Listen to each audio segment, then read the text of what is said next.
देखिए, पिछले कुछ दिनों में हम हर जगह एक ही खबर सुन रहे हैं कि कतर के गैस फील्ड पर हमला हुआ, एलएनजी की सप्लाई बंद हो गई, भारत में गैस का संकट आने वाला है, सीएनजी महंगी होगी, फर्टिलाइजर महंगा होगा, इकोनॉमी बर्बाद हो जाएगी। सोशल मीडिया से लेकर न्यूज़ चैनल्स तक हर तरफ एक पैनिक का माहौल बना दिया गया है। लेकिन आज हम उस पैनिक को थोड़ा साइड रखकर असल तथ्यों पर बात करेंगे, क्योंकि जो हुआ है वो गंभीर ज़रूर है, लेकिन उतना कैटास्ट्रॉफिक नहीं है जितना दिखाया जा रहा है, खासकर कि भारत के कॉन्टेक्स्ट में।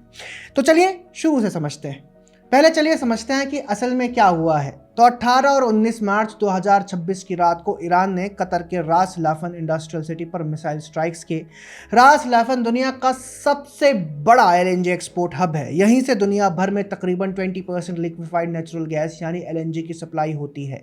इन हमलों में कतर के 2 एलएनजी ट्रेन S4 और ट्रेन S6 को नुकसान पहुंचा है। इसके अलावा पर्ल जीटीएल फैसिलिटी को भी नुकसान हुआ है, जो शेल ऑपरेट करती है और जो नेचुरल गैस को लिक्विड फ्यूल में कन्वर्ट करती है। कतर एनर्जी के सीईओ और कतर के एनर्जी मिनिस्टर साद अल काबी ने खुद रॉयटर्स को बताया है कि इन 2 ट्रेन्स की वजह से कतर की कुल एलएनजी कैपेसिटी का करीब 17% हिस्सा यानी लगभग 12.8 मिलियन टन पर एनम बंद हो गया है और इसे ठीक होने में 3 से 5 साल लग सकते हैं। इससे कतर को सालाना करीब $20 बिलियन का नुकसान होना अनुमानित है। इसका परिणाम यह हुआ है कि गैस सप्लाई के तमाम देशों के साथ अपने एग्रीमेंट को कतर ने फोर्स मेजर क्लॉज का इस्तेमाल कर लिया है। अब आते हैं सबसे जरूरी बात पर कि फोर्स मेजर क्या है। देखिए, अगर एनर्जी सप्लाई एग्रीमेंट के लिहाज से देखें तो जब भी कोई बड़ी कंपनी किसी दूसरे देश को लॉन्ग टर्म बेसिस पर गैस या सप्लाई करती है तो उनके बीच एक अग्रीमेंट होता है। उस अग्रीमेंट में एक क्लॉज होता है जिसे हम फोर्स मेजर कहते हैं।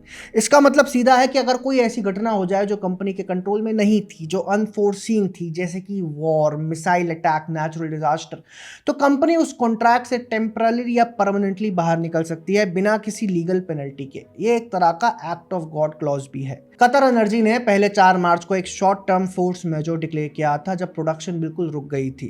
अब 19 मार्च के बाद नए हमलों की वजह से ये फोर्स मेजर और लंबा 3 से 5 साल तक का हो गया है। अब आते हैं इस बात पर जो सबसे जरूरी है और जो ज्यादातर चैनल्स इग्नोर कर रहे हैं। कतर एनर्जी के सीईओ ने अपने स्टेटमेंट में साफ कहा है और ब्लूमबर्ग, रॉयटर्स, S&P ग्लोबल सब ने इसे कंफर्म किया है कि ये लॉन्ग टर्म फोर्स मेजर सिर्फ 4 देशों के कॉन्ट्रैक्ट्स पर लागू किया जा रहा है और वो 4 देश हैं इटली, बेल्जियम, साउथ कोरिया और चाइना। ट्रेन S4 की सप्लाई इटली की एडिसन और बेल्जियम की EDF को जाती थी। ट्रेन S6 की सप्लाई साउथ कोरिया की कोगास और चाइना से जुड़े वॉल्यूम्स को जाती थी। भारत का नाम इस लिस्ट में कहीं नहीं है। ये बात हमने कतर एनर्जी के ऑफिशियल स्टेटमेंट्स, रॉयटर्स की 19 मार्च 2026 की रिपोर्ट और बिजनेस टुडे जैसे वेरीफाइड सोर्सेज से क्रॉस चेक भी की है। कतर एनर्जी के सीईओ ने अपने शब्दों में कहा, the impact is on China, south Korea, Italy and Belgium. बस इतना, भारत का यहाँ कोई जिक्र नहीं है। अब आप सोचेंगे तो फिर भारत पर असर क्यों हो रहा है? ये बिल्कुल वैलिड सवाल है और इसका जवाब है कि हाँ, असर पड़ा है, लेकिन वो असर डायरेक्टली फोर्स मेजर की वजह से नहीं है। वो असर एक अलग समस्या की वजह से है और वो है स्ट्रेट ऑफ हॉर्मुज का क्लोज होना। रास लाफन से जो भी एलएनजी एक्सपोर्ट होता है वो स्ट्रेट ऑफ हॉर्मुज से होकर गुजरता है। कतर के लिए कोई ऑल्टरनेटिव रूट नहीं है।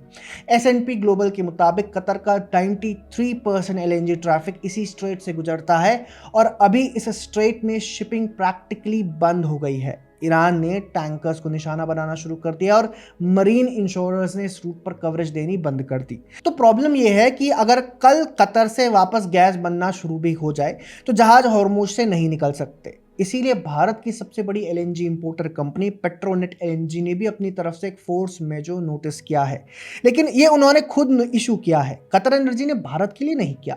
पेट्रोनेट ने अपनी 3 टैंकर्स दिशा, राही और असीम के लिए ये नोटिस दिया क्योंकि ये जहाज हॉर्मुज से सेफली पास नहीं कर सकते थे।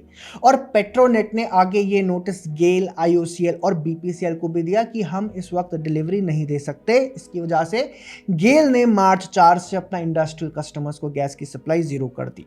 अब बात करते हैं कि इसका शॉर्ट टर्म इंपैक्ट क्या होगा। अभी यानी शॉर्ट टर्म में अगले 1 से 3 महीने में भारत पर कुछ रियल प्रेशर जरूर है।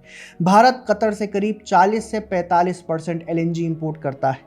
क्रिसिल इंटेलिजेंस के सेहुल भट्ट के मुताबिक ये डिसरप्शन इंडस्ट्रियल कंज्यूमर्स के लिए सप्लाई में 28 से 29% की कमी जैसी है। गैस पर निर्भर इंडस्ट्री जैसे कि fertilizer plant, city gas distribution company जो सीएनजी और पीएनजी देती हैं, और कुछ पावर प्लांट्स, इन्हें अभी दिक्कत हो रही है। स्पॉट मार्केट पर एलएनजी की कीमत $10 से उछलकर $24 से $25 पर MMBTU पर पहुंच गई है। ये बहुत बड़ी जंप है। लेकिन सरकार का कहना है, और ये सच भी है, कि हाउस होल्ड कंज्यूमर्स यानी घरों में जो पीएनजी जाती है और सीएनजी व्हीकल्स के लिए अभी कोई ऑफिशियल कट नहीं हुई है। पेट्रोलियम मिनिस्टर हरदीप सिंह पुरी ने कहा है कि क्रूड ऑयल और पेट्रोलियम प्रोडक्ट्स के एडिक्वेट स्टॉक्स भी हैं। अब जानते हैं मिड टर्म में यानी अगले 6 महीने से 2 वर्ष में क्या हो सकता है। यहाँ तस्वीर थोड़ी साफ होती है और भारत के लिए थोड़ी बेहतर भी है। पहली बात, नोमुरा जैसी ब्रोकरेज ने पेट्रोनेट एलएनजी के एनालिसिस में कहा है कि इंडिया स्पेसिफिक ट्रेन्स को कोई नुकसान नहीं पहुंचा है। ये बात पेट्रोनेट एलएनजी की मैनेजमेंट ने खुद कंफर्म की है। इसका मतलब है जैसे ही स्ट्रेट ऑफ हॉर्मुज का सिचुएशन नॉर्मलाइज होगा, भारत की सप्लाई रिज्यूम हो सकती है।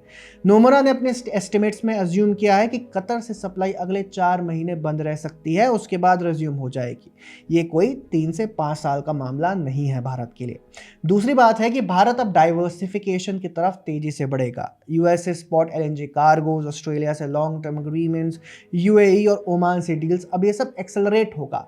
कुछ रिपोर्ट्स की माने तो भारत ऑलरेडी इन ऑल्टरनेटिव्स पर काम भी कर रहा है। तीसरी बात यह है कि यूएस इस पूरी सिचुएशन का सबसे बड़ा बेनिफिशियरी है। अमेरिका अब दुनिया का सबसे बड़ा एलएनजी एक्सपोर्टर है। हेनरी हब पर अमेरिकी डोमेस्टिक गैस प्राइसेस अभी भी $3 पर MMBTU के आसपास है। यूरोप और एशिया जैसी कोई स्पाइक नहीं है। राइस्टार्ट एनर्जी के मुताबिक यूएस एलएनजी फैसिलिटीज पहले से ही फुल कैपेसिटीज पर चल रही हैं, तो इमीडिएट गैप फिल नहीं होगा, लेकिन नए लॉन्ग टर्म कॉन्ट्रैक्ट्स अमेरिका को मिलेंगे। तो ओवरऑल पिक्चर क्या है? देखिए, इस सिचुएशन को 2 अलग अलग लेयर्स में समझना जरूरी है। पहला लेयर यह है कि कतर के डैमेज्ड ट्रेन्स और उनका फोर्स मेजो, ये इटली, बेल्जियम, साउथ कोरिया और चाइना की प्रॉब्लम है, भारत की प्रॉब्लम नहीं है। दूसरी लेयर यह है कि स्ट्रेट ऑफ हॉर्मुज बंद, ये भारत की भी प्रॉब्लम है क्योंकि फिजिकली जहाज नहीं चल सकते, लेकिन ये एक जियोपॉलिटिकल वॉर रिलेटेड सिचुएशन है जो इवेंचुअली रिजॉल्व होगी। भारत के लिए पैनिक की बड़ी वजह अभी फिलहाल नहीं है, टेम्पररी डिसरप्शन है ये तो कुछ इंडस्ट्रीज को भी दिक्कत हो रही है, प्राइसेस थोड़ी बढ़ सकती हैं, लेकिन ये स्ट्रक्चरल क्राइसिस नहीं है। भारत के लिए जो ट्रेन्स थे वो सेफ हैं, भारत का नाम फोर्स मेजो में नहीं है। हाँ, ये सिचुएशन भारत को एक सबक जरूर देती है कि एनर्जी डाइवर्सिफिकेशन कितना जरूरी है। एक ही सोर्स पर 45% निर्भरता बहुत ज्यादा है। यूएस एलएनजी, ऑस्ट्रेलिया और अपने डोमेस्टिक केजी बेसिन रिजर्व्स पर इन पर ध्यान देने का यही सही वक्त है। तो अगर ये वीडियो आपको इन्फॉर्मेटिव लगा तो इसे शेयर करिए ताकि जो लोग अननेसेसरीली पैनिक में हैं उन तक सही जानकारी पहुंचे। कमेंट में बताइए आपके एरिया में सीएनजी या पीएनजी की कोई दिक्कत हो रही है या नहीं। और हाँ, चैनल को सब्सक्राइब कर लीजिए क्योंकि इस तरह की हर बड़ी ग्लोबल स्टोरी को हम यहाँ आपके लिए ब्रेक डाउन करते रहेंगे।